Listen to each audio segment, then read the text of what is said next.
할렐루야. 사랑하는 대강의 가족 여러분, 오늘 하루도 하나님의 말씀과 동행하는 삶이 되길 소망합니다. 오늘 함께 나눌 하나님의 말씀은 갈라디아서 4장 19절 말씀입니다. 나의 자녀들아, 너희 속에 그리스도의 형상을 이루기까지 다시 너희를 위하여 해산하는 수고를 하노니. 아멘. 올해 60이 되신 어느 목사님께서 이런 말씀을 하셨습니다. 내 나이 아직 60인데도 힘들 때면 어머님의 음성이 듣고 싶고 전화로라도 아버지 어머니를 부르면 다시 힘이 솟습니다. 세상에서 가장 가까운 관계는 부모와 자녀 간의 관계입니다. 아무리 부모님이 연로하셨다 해도 자녀에게 부모는 영원한 의지가 됩니다. 자녀들은 엄마, 아빠만 불러도 모든 갈등이 눈 녹듯이 사라지고 또 부모는 자녀들의 이름을 부르면서 사는 맛과 행복을 갖게 됩니다. 아무리 큰 잘못이 있어서 모든 사람들이 외면하는 사람이라도 부모는 그 자식을 품습니다. 절대로 포기하지 않고 끝까지 사랑합니다. 이것이 친밀한 부모와 자녀 간의 관계입니다. 오늘 바울은 갈라디아 성도들을 향하 이렇게 부릅니다. 나의 자녀들아. 얼마나 친근한 호칭입니까? 바울은 갈라디아 성도들을 자녀로 생각하고 있다는 겁니다. 아니, 자녀로 생각만 하는 것이 아니라 그 관계가 부모와 자녀같이 더없이 친밀하다는 겁니다. 우리 교회도 이렇게 되어져야 합니다.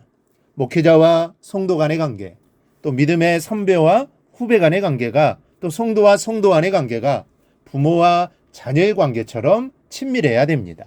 제가 여러분을 이렇게 부를 수 있게 되었으면 합니다. 그리고 저뿐 아니라 신앙이 앞서가는 분들이 또 후배들을 향하여 이렇게 부를 수 있게 되기를 바랍니다.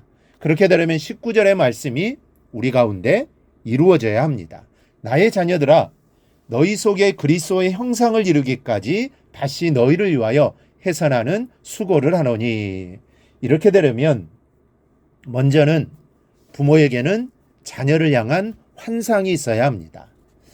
자녀를 교육하면서 아이들을 보상 심리로 키우는 것은 아주 잘못된 것이라고들 합니다.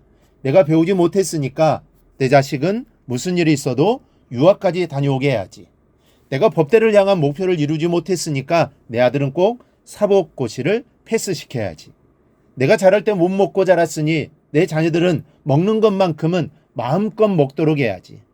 나 어렸을 때 엄마는 아버지 밑에서 기죽어 자랐으니 내 자식은 버릇이 없더라도 기죽이지 말아야지.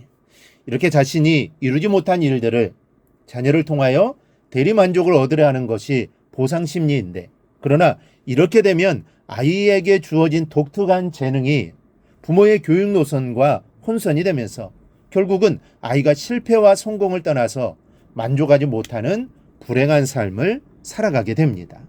하지만 아이를 키우면서 이 아이를 이렇게 키워야 하는 목표가 아무것도 없다면 이것은 더 큰 문제입니다. 아이를 되는 대로 키울 수는 없는 것 아니겠습니까? 기본적인 인격이 성숙되도록 키워야 할 것이고, 또 기도 중에 아이의 재능과 적성을 잘 파악해서 자신에게 맞는 주어진 길을 가도록 해주는 것이 부모의 참된 역할입니다. 우리의 신앙도 그렇습니다.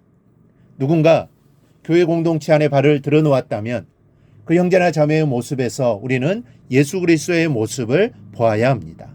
너희 속에 그리스도의 형상이 이루기까지 그리스도의 형상을 그려볼 수 있어야 하는 것입니다.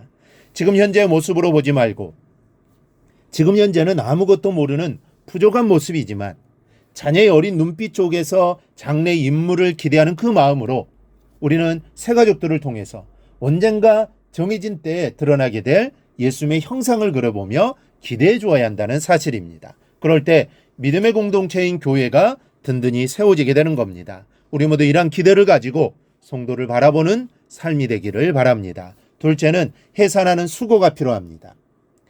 누군가 한 사람이 교회 공동체 안으로 인도되었다는 것은 이제 그 사람이 영적으로 어머니의 태내에 수정되었다는 그 정도의 의미일 겁니다. 자녀가 된 것이 아닙니다. 이제부터 자녀 만들기가 시작되는 순간일 뿐입니다. 그런데 우리는 교회만 데려오면 다 된 줄로 압니다. 이름 석자를 적어 강단에 올리고 성도들 앞에서 소개하고 나서는 손을 텁니다. 저절로 신앙이 자라줄 것을 기대합니다. 여러분, 저절로 자라나는 아이 봤습니까?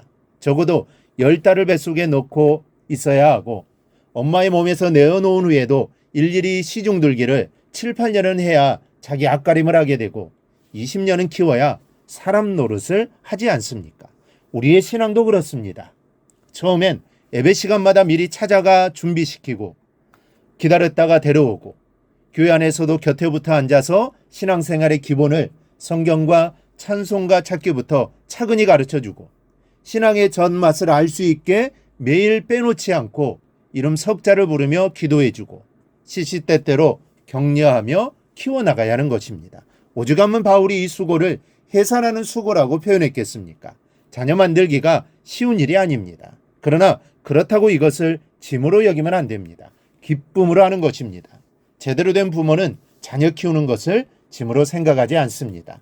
이것이 바로 주님의 심정이고 바울의 심정입니다. 오늘 우리에게도 주님의 이 심정이 있기를 바랍니다. 바울의 심정을 가지십시오. 그리고 주님 오시기까지 믿음의 자녀 만들기를 잘할 수 있는 그릇이 되겠라고 기도하시기 바랍니다. 이렇게 사는 것이 우리의 사명이요 소망이어야 합니다. 이 사실을 늘 기억하고 전도하며 그 전도한 사람을 끝까지 책임지고 양육해 나가는 삶이 꼭 되기를 주님의 이름으로 축원합니다. 오늘 묵상한 말씀을 굳게 잡고 삶으로 실천하며 살아내는 대강의 모든 성도들이 되기를 축복합니다.